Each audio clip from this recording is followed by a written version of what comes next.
All right, I think we're going to get started now. Welcome, everyone. Thank you for joining us today.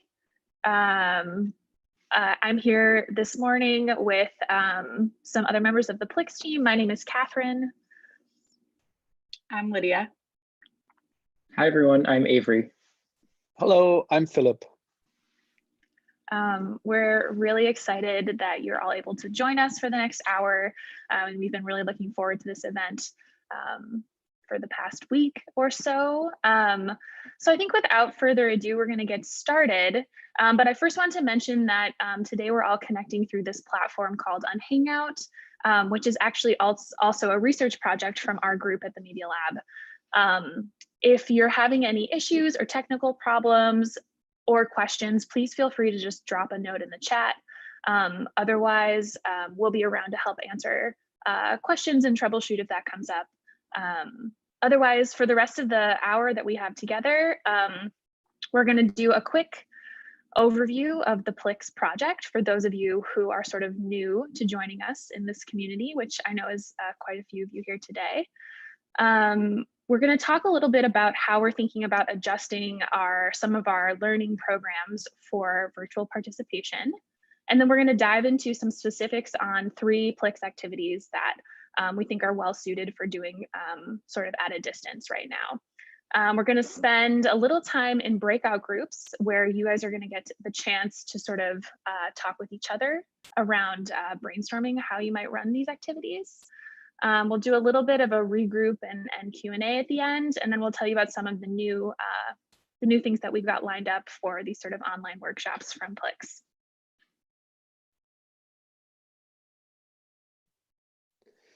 And we thought we could kind of situate this a little bit in the context of where we usually work. Right now, we're all at home, but we work at a place called the MIT Media Lab. This is a photo of our building. We are part of something called the Media Lab Learning Initiative. And the Media Lab is kind of an unusual place for an academic institutions. We sometimes say we are an anti-disciplinary research institute, which means we try to get people to forget a little bit what discipline they come from, but just bring their different talents and their creative ideas to solving some interesting and important problems. And so we sometimes talk about the 4 hats that we wear of engineers, scientists, artists, and designers. And we try to encourage people to think of those as interchangeable and not necessarily as something that you always wear the same hat, but something that you might take on and off and really embrace like the diversity of these different views. And that's something you'll see in all of the education programs that we are developing, that they often connect arts and science and design and engineering in interesting new ways. And so we just wanted to give you a quick intro. This is where we usually are. Right now, all of us are working from home, as are many of you probably. And so this is kind of an unusual setting, but we're excited to be sharing some ideas that we're working on with you.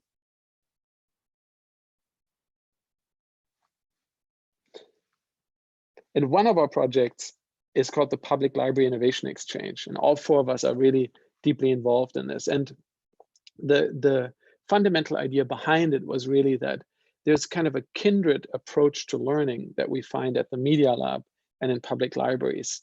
And we wanted to explore new ways of bringing some of the research that we're working on to communities outside of the Media Lab. So places all over the US or all over the world, and trying to communicate the things we're working on or that our researchers are working on in new ways. And so the Public Library Innovation Exchange is a way of doing that. And Lydia is going to kind of tell us much more about how the project works and the ideas behind it. Thanks. So like you all, we think public libraries are amazing. Just a few ways we love libraries. Libraries support and encourage patron curiosity. They provide free access to an abundance of resources and programs. The environment is casual, safe, and flexible to patron needs. And when we're not in a pandemic, libraries are a physical convening place for the communities they serve. We all know that libraries provide far more than books to their patrons and serve as community hubs for social change and innovation. From makerspaces to early literacy programs, libraries are libraries and librarians are working hard to create open, collaborative environments where this community-oriented spirit can flourish. So, all this in mind leads us to this natural partnership between public libraries and the Learning Initiative. Our ways of learning are kindred, where people are free to explore and take risks and try new things through their STEM learning activities. As more librarians are asked to lead activities around STEM learning, we think it's important not just to get the technology into the hands of patrons and of librarians, but to create this culture where people feel free to explore and create with the technology as a tool. Our expertise with creative learning and the amazing community knowledge of librarians leads to this excellent partnership. When we work with public libraries, we want to make sure it's a collaborative process and not just a process where the Media Lab researcher says, here's my research, you can go have a great time doing this activity. We want to make sure that the Media Lab researchers are creating something not for people to consume, but like I said earlier, to create with. There are a few ways in which we're doing this. We've been co-designing PLIX learning activities with librarians and Media Lab researchers to make sure that the research is tailored to the library setting. We're co-designing and co-creating and playtesting these right in the library. We're hosting in-person and online workshops for librarians to hone in their facilitation skill for STEM and STEAM learning activities in their library, as well as an introduction to PLIX activities themselves. And we're also having, we've also created kits for creative learning for librarians to kickstart this process and dip their toes into creative learning for STEM activities. And today, we're highlighting 3 of our learning activities and excited to launch our new PLIX activity repository, where we have documentation for PLIX activities to get started. So I just wanted to highlight a few more points about this idea of facilitating a creative learning experience. Both Lydia and Philip sort of alluded to some of the values that underlie all of the learning experiences that we design. But the main idea is that we love to see librarians taking on this role as a facilitator of learning. So not necessarily a teacher whose role is to transmit information from themselves to a group of students, but really someone who is able to guide a diverse group of participants to bring their own ideas into an activity, help answer questions along the way, encourage curiosity and peer learning. And we sort of summarize all of this, this approach to facilitation and this pedagogical approach as creative learning. So one of the founding faculty members at the Media Lab was Seymour Papert, and his main area of research was thinking about how children and technology or computers would interact with each other. And I really like this quote to sort of explain some of these ideas that underlie our work. The role of the teacher is to create the conditions for invention rather than provide ready-made knowledge. And for us, we sort of take the word teacher to be very broad. It could be facilitator, librarian, parent, caretaker, really anyone who's trying to mentor a young person in, growing their knowledge, following their passions. And so this really lays the groundwork for what we call creative learning. And creative learning has 4 components, which we usually refer to shorthand as the 4 Ps of creative learning: projects, passion, play, and peers. And what we mean by this is just that we like to design learning environments, and we think that people learn best when they're working on a project that they're passionate about. They're doing it surrounded by their peers who are also working on projects that they're passionate about. And the environment that this is all happening in is one that makes it safe to take risks, safe to experiment, safe to play around. And these are sort of the guiding values that we use to create all of our learning experiences, really helping to ensure that young people are using technology as a tool for creation and expression of their own ideas and interests, rather than just using technology as something to consume information from. And so we've developed a set of facilitation tips for creative learning to help librarians or other people taking on this facilitative role to really think about, how do I translate these values of the 4 Ps into action? And so here you see a few things that we've found to be like good practices. And we've run a variety of workshops, mostly in person so far, helping librarians and other library staff members really on board into this way of facilitating and practice. And we really think about facilitation as a practice, something that you're always getting better and better at. But now I think we're, as a team, as a PLIX team, we're also trying to think about how can we help people on board into facilitation in a virtual setting, since most of these tips are sort of framed for our traditional in-person library programming. We've been thinking about this a lot over the last few months. And I think we still have a ways to go. So we would love to start to sort of figure that out with you all today. Yeah, and needless to say, this is a very strange moment. Just a few weeks ago, we were still planning an in-person workshop at the Media Lab, where lots of you, I think, and other people would have come in. We would have discussed these ideas in person, and our world feels so different today. Obviously, when MIT started moving people home to working from home, and we sent our students home, health and safety were the main priorities, and we don't want to distract from any of that. Those are, of course, always going to be at the forefront of how we deal with this situation. And at the same time, as Catherine alluded to, we've started thinking about how can we translate some of these ideas that we feel are baked into the way we design PLIX activities into an online world, because we think libraries are such important anchors for their local communities.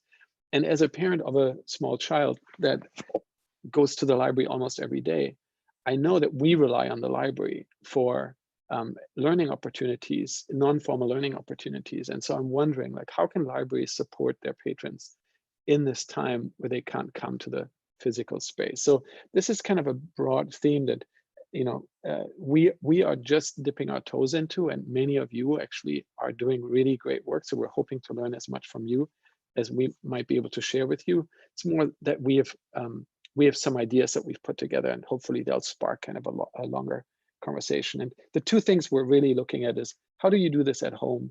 How do you do this online? And we've pulled together a few examples that are kind of more general approaches to this, but just a few specifics to kind of bring this to life. One of the approaches we've seen libraries take during this time is to live stream make-alongs. So it's actually someone, a librarian or a library professional, doing a maker activity and live streaming it. And then people who are interested in it can join a live video conference, and they can watch what the other person is doing. They can comment on each other's work. And this is a screenshot from one of our colleagues, actually, who used to be at the Media Lab, who's just put together this little tool where you can show both your face and your hands in a live conversation in a video conferencing platform. And you can see in this screenshot that at the bottom you see the person's hands, and at the top you see their face. It's a kind of a nifty little hack, actually. But this is just one example. And actually, Brookline Public Library has been doing these live stream make-alongs. Here are some other concepts that we've seen out there, and I'm not going to go through all of these, but we will share the slides. And also, we would love to hear your ideas and other approaches that maybe you're experimenting with. But just 2 examples that we want to kind of maybe highlight. Lexington Public Library has been making short videos about maker activities. And actually, one of these activities, urban ecology, we are going to be talking about more. But they've made a short video introducing it, which can now be shared with their patrons so people can watch the video and maybe try to replicate it at home.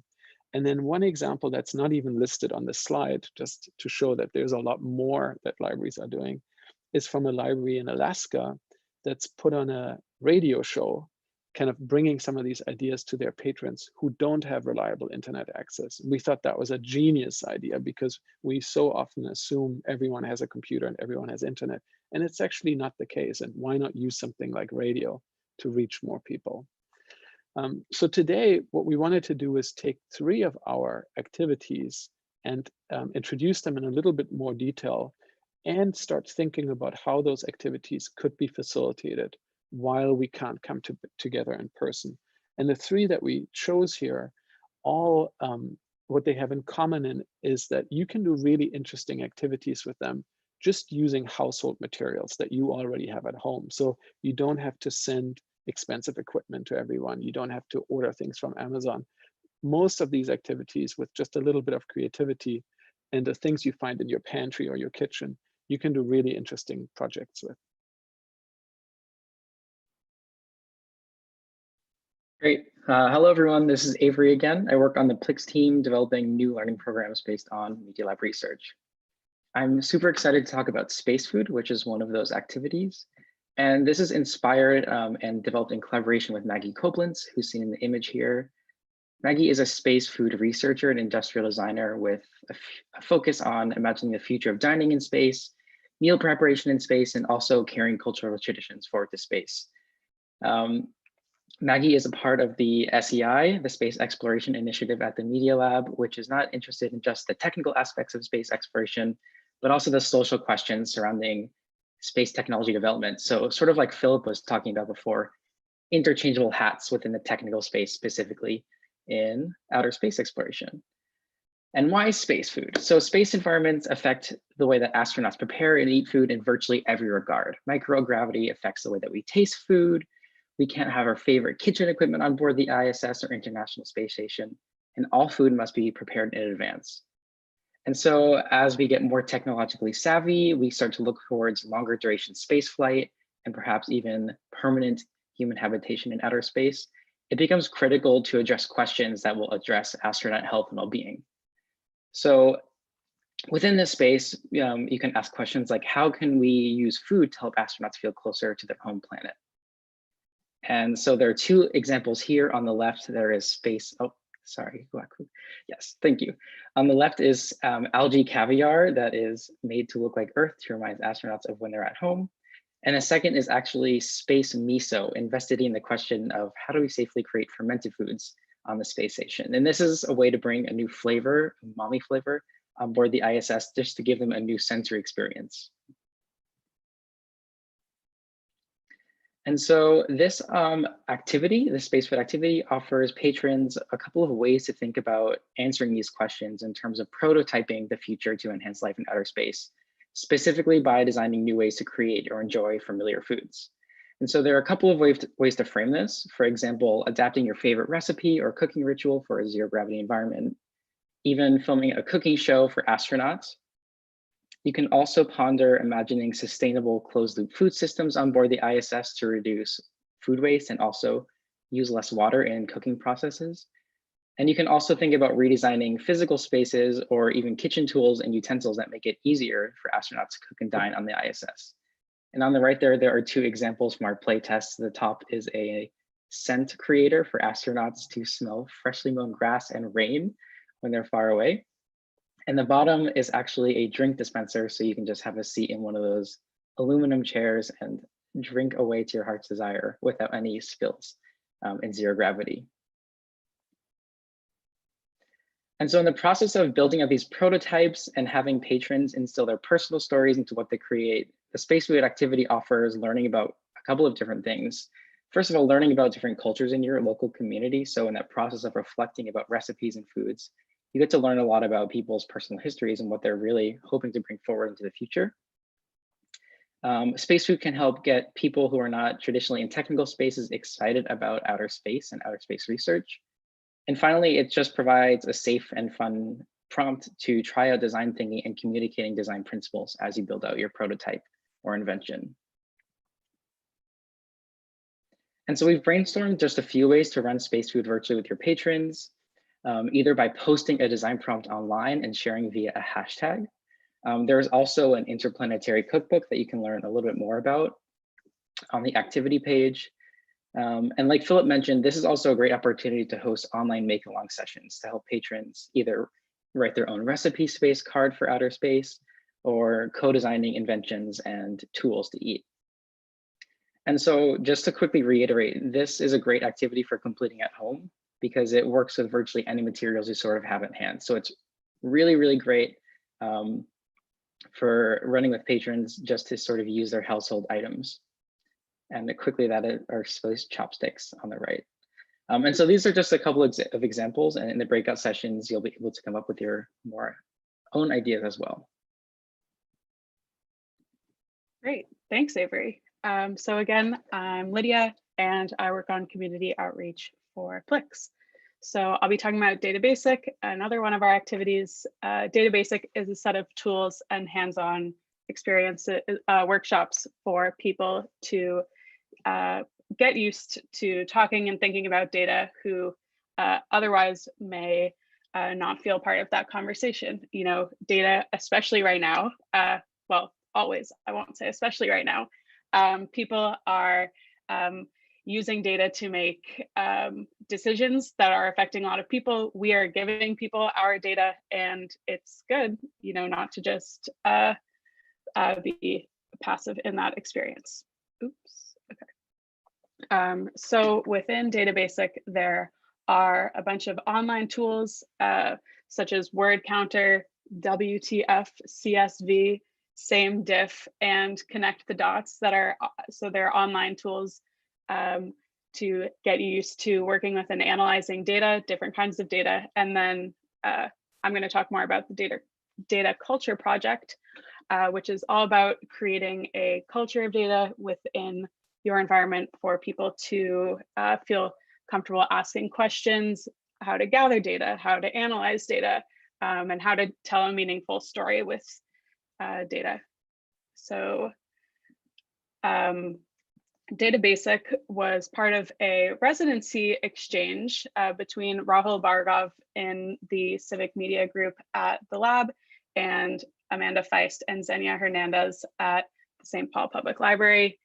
Together, they worked on co-designing activities specifically for the library setting around the data culture project activities. And I'll say that they were these activities were both patron-facing as well as internal professional development opportunities. So one activity from the data culture project, and perhaps my favorite, is the data sculptures activity, where you use data sets provided by the facilitator to create a visual representation of the data. So this is from last year. As part of actually one of our space activities, we were getting people used to using data and started with this activity where people made a physical representation from a data set we had created as a group, where people had put down their shirt color, their hometown, number of siblings, other things. And on the left, you see this gorgeous sculpture representing shirt color. So you can see there are different colors of pipe cleaners and popsicle sticks, as well as, you know, different ways in which they're bended. And on the right, we have a gallery of all of the sculptures from that event, and you can see people used some crafts that craft materials that the library provided. And then also we had people using things they already had, such as on the left, the bag of chips, particularly creative. So just to say that you can use both craft materials that maybe you're trying to get rid of, or recycled materials around your house or around the library.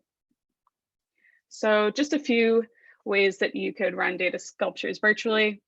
You could post a weekly data sculpture challenge on social media. Your library shares the data set and asks patrons to reply with their sculptures using a hashtag. We were also talking about ways in which you can make a digital sculpture for an online audience. And we're excited for people to take on that challenge as well. You could host a live streamed make along where you discuss some ideas about data, and then you could give the viewers 15 minutes to make a sculpture using items that they can find around their house. And you could also host a professional development workshop for your colleagues over a video call where you talk about these concepts and play. Thanks, Lydia. Hi, everyone. This is Avery again. I'm going to introduce to you this time the PLIX Urban Ecology Activity Series. The goal of these workshops are to get patrons in urban or suburban settings excited about local ecology, specifically through offering them prompts to interact with the environment in fun and thoughtful and creative ways. The urban emphasis, or suburban emphasis, I should say, addresses a common misconception related to nature being the opposite or antithesis of the city, when really cities and natural are sort of partners. And recognizing these ecological processes in cities is an important way to improve not only the future design of cities, but it's just a great way to become more aware of the natural processes that operate in built environments. And so this project or activity was inspired by some work that I did while still a graduate student at the Media Lab. I put together a place-based curriculum for learners in West Philadelphia so that they could learn more about the history of Mill Creek, which is a creek that was canalized and put underground that led to a lot of environmental degradation in the watershed. And I was interested in creating hands-on ways for young learners to explore questions like, what do I know about the place I live? How am I connected to the environment and other living things in the place that I live? And specifically, what is my purpose and responsibility in my community? And so these ideas were translated into 3 different workshops for the Urban Ecology Activity Series. Importantly to say that these 3 sessions can operate either independently or can be remixed or combined, depending on your interests and goals. But just to give a quick overview, there is a sensory nature walk, which is focused on heightening your senses to notice new things in urban ecosystems, and also get patrons acquainted with the field journal and taking field notes to record what they see. The tangible ecosystem is all about tracing ecosystem components, which are living or non-living factors, also called biotic and abiotic, and how these factors interact to create ecosystems and the processes that we observe all around us. Finally, my favorite session is Understanding Urban Soils, which is all about dirt. And this involves digging a lot of holes, basically to get at understanding the different types of soil that are present within your community and the roles that they play, the types of life that they support in terms of plants, but also foundations for things like buildings and water retention. And so we've come up with a couple of ways to run urban ecology virtually. Importantly to say that all of these activities can be completed safely in a backyard or in the neighborhood with proper supervision and wearing a mask if necessary. But you can host a live stream make-along session in terms of collecting items in the field, bringing them back inside, sorting them in different ways, creating pyramids or shapes to show the relations, or just simply discussing your field findings. You could also try doing a Google Earth nature walk to remind everyone of what maybe the library grounds look like together and observing it in a shared way. You could also have patrons make videos from their own sensory nature walks. And shout out to Blaine, who is on this call from Lexington Public Library. Philip mentioned this before, but Blaine made basically a tutorial of a sensory nature walk and all of the different things that she found interesting on her walk. So that was super cool. And finally, you can learn more about the urban ecology activity, sort of get a deeper dive into facilitating these workshops through our online mini course. And that's going to be starting up the week of May 11th. And I hope that many of you will be participating. Great. So this is going to sort of wrap up the portion of this event where we are talking at you. We're going to get to sort of move into the part that we're most excited about, which is getting a chance for you guys to talk with each other and for us to connect with you in the breakout rooms. So right below this video window, you'll see a set of breakout rooms. We've divided them up by PLIX activities. So there are breakout rooms for space food, for urban ecology, and for DataBasic. We just ask that you pick one activity that you're interested in. And when we open up those breakout rooms in a moment, feel free to hop into any room that there's space. That's going to take you to another tab in your browser where you'll be connected sort of with video and audio in a video call. And you'll also see a place to take shared notes. In that shared notes document, everyone will be able to contribute. And there's an agenda in there sort of walking you through what we're hoping for the groups to do in the next 20 minutes. But basically what we want is for there to be a quick round of introductions, as well as some time that everyone takes to dive into this activity curriculum. So there are links there for you to explore the curriculum that we have posted on our new activity repository. And then as a group, there are some questions for discussion and brainstorming to start thinking about how you might bring these activities to your communities. And hopefully together in these small groups, we can come up and help each other improve our ideas and feel comfortable maybe launching a test of one of these programs sometime soon. We'll be participating as well. And then at the end, we'll call everyone back to the lobby for a quick wrap up and share out. Again, if you have any technical problems at all, please just post a note in the chat. We're here to help. Otherwise, we're excited to talk with you all more. Great. So we're going to open the breakout rooms now. You should be able to join, and we'll see you back here in 20 minutes.